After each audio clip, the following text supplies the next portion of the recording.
Okay, so here we have the Ego Extender V2, and we're going to go over how easy it is to install it.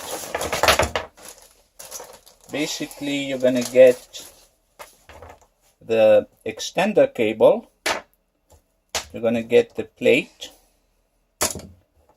PNR cable V2, split charging cable to charge the Onewheel and the Ego battery at the same time, and straps. Okay, so let's go over how we're gonna install it. I mean, it's as plug and play as it gets. You just get the extender, put it in, that's it. Initially we used to put 2 screws here, not anymore, because with the modified plate, the plate itself is going to hold it in place. You have a notch here. It goes like that. And as you can see, this is missing for a reason. So we're going to get that strap.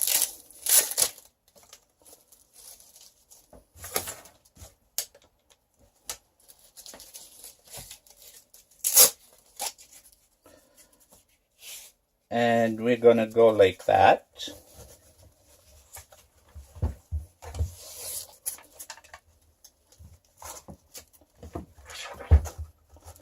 Make sure that loop is over that button. That button is only to check how much battery you have left. When it turns red, it means you don't have much left. Most people don't use it.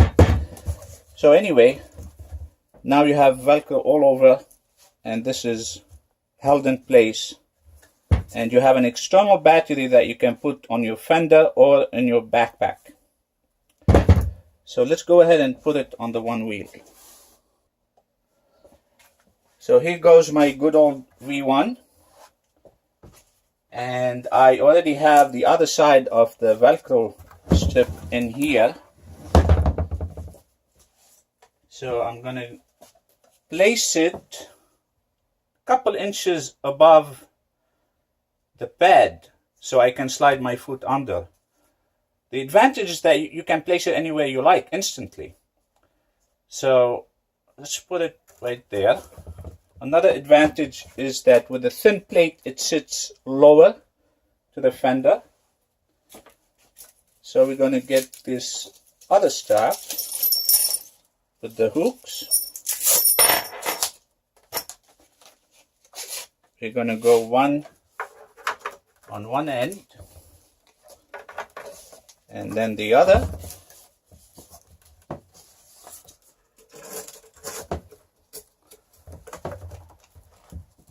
And that's it. This is so strong you can lift the Onewheel with it. And with this setup, you can instantly move one whole setup to another Onewheel. So we'll get the PNR cable. This is the V2 modified 90-degree angle reinforcement in there. It's going to sit flush with the wheel in case if we roll over, nothing happens to the controller. And then you're going to get those 2 straps. So you can put this on the side, on top, at the bottom. I like to put it on top.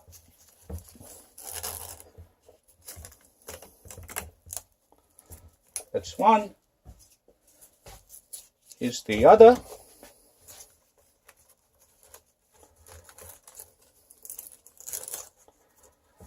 Okay, the camera is in the way, so I can't be comfortable.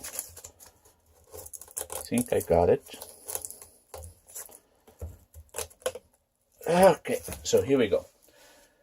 So now you're ready to connect it with the Ego, but always make sure that your Onewheel is on before you connect this. If you don't, you're going to get a spark. No big deal, but just make it a habit and connect it here. With the 2.5, connect it when Onewheel is at 80%. With the 5.0, connect it when it's at 65%. But you can play with it and you will know, because if you connect it at a higher level, you may get regen. A lot of times you don't if you're just going flat, but I like to do it that way. Now, when it comes to charging, you have two options. Most people are going to be charging it while the ego is on the one wheel. They're going to use the split cable. You're going to connect this first, and then you're going to connect those two while one wheel is on.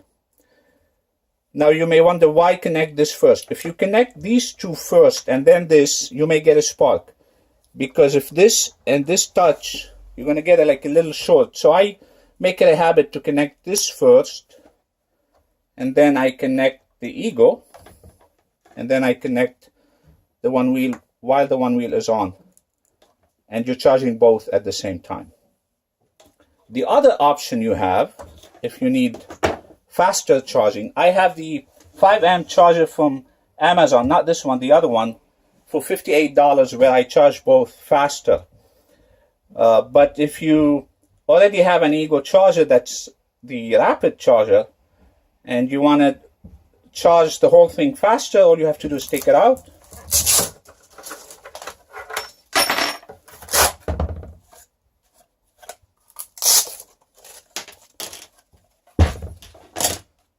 And you're ready to put it on the charger. You can put it on a power tool. You can sell it on eBay. You can do whatever you want. You didn't do anything to the battery. So basically, it's that simple. Really plug and play setup.